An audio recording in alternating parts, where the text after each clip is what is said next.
E agora começa mais um A Bíblia e a Ciência, com o Dr. Marcos Eberlin. Um podcast onde um cientista usa a Bíblia para interpretar a ciência e a ciência para referendar grandes verdades bíblicas.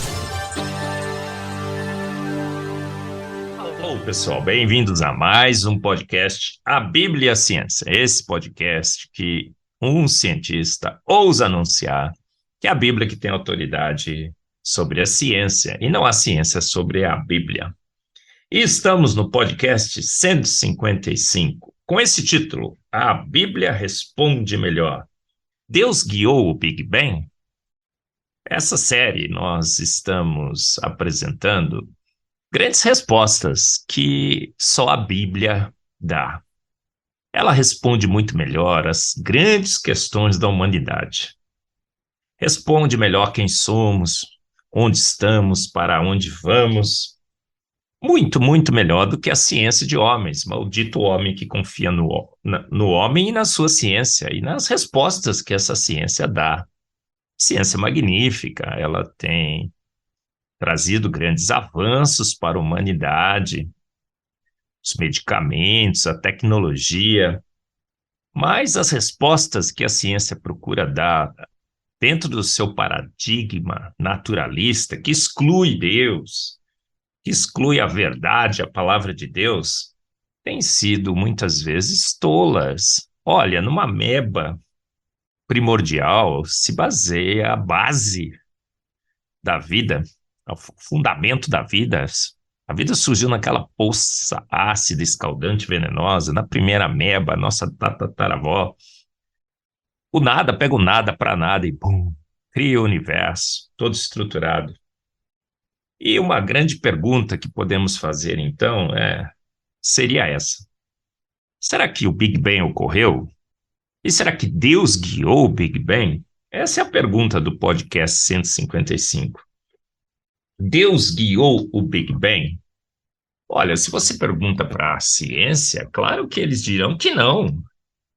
Veja bem, Big Bang é um processo natural, regido por forças, por leis. Segundo o modelo, foi a gravidade que fez a nuvem gasosa em expansão colapsar em si mesma. Foi a matéria, com a ajuda da matéria escura, aquele Saci Pererê. Todo mundo sabe que existe, mas ninguém nunca viu. As galáxias estão se afastando agora, numa velocidade muito grande, o universo se expande, sim. Mas é Deus que criou essa expansão do universo? Não.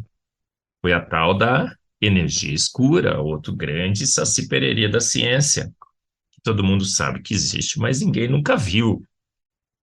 Então essas são as respostas que a ciência oferece aos homens. Processos que brotam da imaginação do homem e que teriam ocorrido. Era uma vez no passado, um ponto infinitesimal que armazenava toda a energia, matéria, espaço e tempo e que resolve fazer um passeio cósmico. Era uma vez no passado uma sopa ácida, escaldante, venenosa, que lá nasceu a nossa tataravó, a ameba primordial. Mas se perguntamos para a Bíblia, olha bem, como é que o universo foi formado? Se perguntamos para a Bíblia, Deus teria guiado a evolução? O que a Bíblia responderia? A Bíblia responde melhor que a ciência.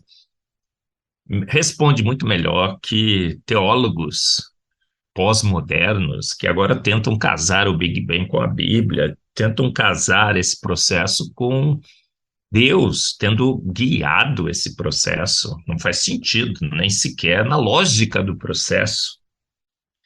Olha, Deus acertou as condições, então. Ele calibrou as forças, ele estabeleceu as leis para que o universo, após essa grande expansão que forma a matéria, se estruturasse ao longo de bilhões de anos no universo que vemos agora. Aí eu digo, se essa é a resposta, Deus então não sabe calibrar o universo, Deus não sabe calibrar as forças, porque a gente percebe que essas forças não têm forças suficientes para formar o universo, a matéria não pode colapsar em estrelas, nem com a ajuda da matéria escura. Precisamos de ondas de choque, poeira cósmica para auxiliar o processo. É uma loucura, uma insanidade. Mas a Bíblia responde melhor. Deus guiou o Big Bang? Alguns dirão: olha, eu gosto da teoria, por quê? Porque a teoria diz que o universo teve um início. E se o universo teve um início, teve então um iniciador. E esse iniciador poderia ser Deus. Olha, como eu gosto dessa teoria. Oh, mas aqui é um erro de lógica, um erro de interpretação. Claro, não é porque gostamos de uma teoria que devemos aceitá-la como verdadeira. Não é porque teve o início, Deus teria que necessariamente ser o iniciador. No processo do Big Bang, não se sabe qual seria a fonte desse início, mas não necessariamente teria que ser um Deus. Eles dizem: olha, ali não operavam forças que conhecemos, outras forças, mas forças naturais. Ah, talvez o universo seja oscilante. Ele se forme, ele se expande, mas ele colapsa depois em si mesmo, e universos e mais universos vão se formando. Mas a Bíblia dá a melhor resposta. Porque em Salmos 33:6 está escrito assim: pela palavra do Senhor foram feitos os céus e todo o exército deles, pelo sopro de sua boca. Então a resposta da Bíblia é clara, cristalina, direta, absurdamente precisa. Em poucas palavras, a Bíblia fecha a questão. Não há discussão aqui. Pela palavra do Senhor foram feitos os céus e todo o exército deles, pelo sopro de sua boca. O sopro, o falar de Deus, aqui é uma figura de linguagem que diz assim: olha, está fechada a questão. Foi a palavra de Deus, foi o sopro da palavra de Deus que criou os céus. Ele disse: haja universo. E houve universo. Essa é a resposta de Deus. Em Salmos 33:9, está escrito assim: porque ele falou, e foi feito, mandou e de pronto apareceu, e de pronto apareceu. Novamente dizendo que esse falar provocou uma ação que ocorreu de pronto, não lenta, gradual e sucessivamente ao longo de bilhões de anos. Deus não é o Deus do devagarinho. Em Êxodo 20:11, está escrito assim também: porque em 6 dias criou Deus os céus, a terra e o mar, e tudo que neles há.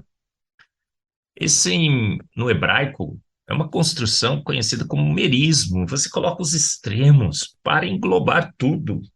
Porque em 6 dias, e Gênesis deixa claro, no princípio criou Deus os céus e a terra.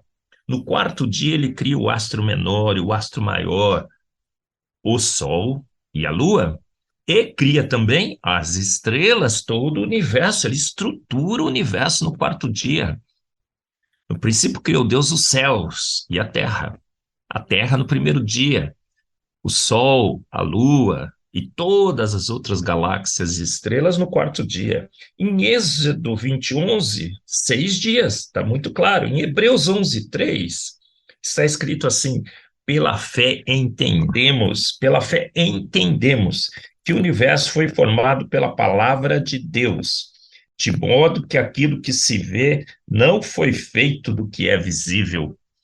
Ele chamou do nada ex nihilo, o universo, a sua existência.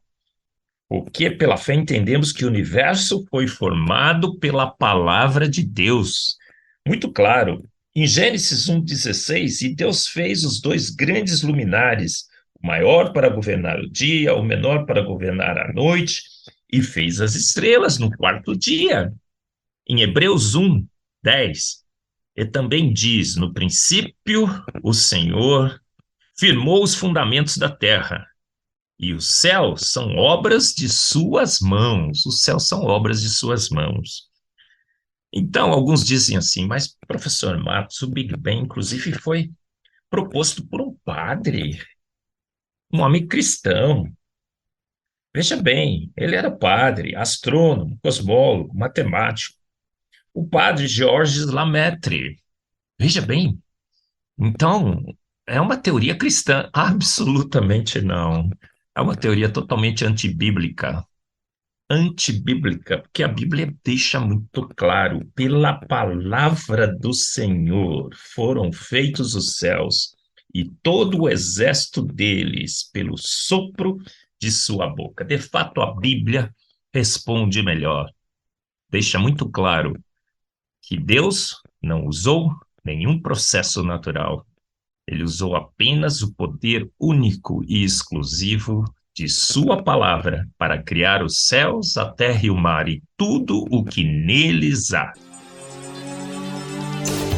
Você ouviu mais um A Bíblia e a Ciência, com o Dr. Marcos Eberlin, um podcast onde a Bíblia e a ciência bem interpretados concordam plenamente. Conheça mais acessando agora o Instagram do Dr. Marcos Eberlin, instagram.com/Marcos Eberlin, e a Coval Press, www.covalpress.com. Se você deseja ouvir os demais episódios, acesse agora a nossa plataforma www.rede316.com.br e conheça mais.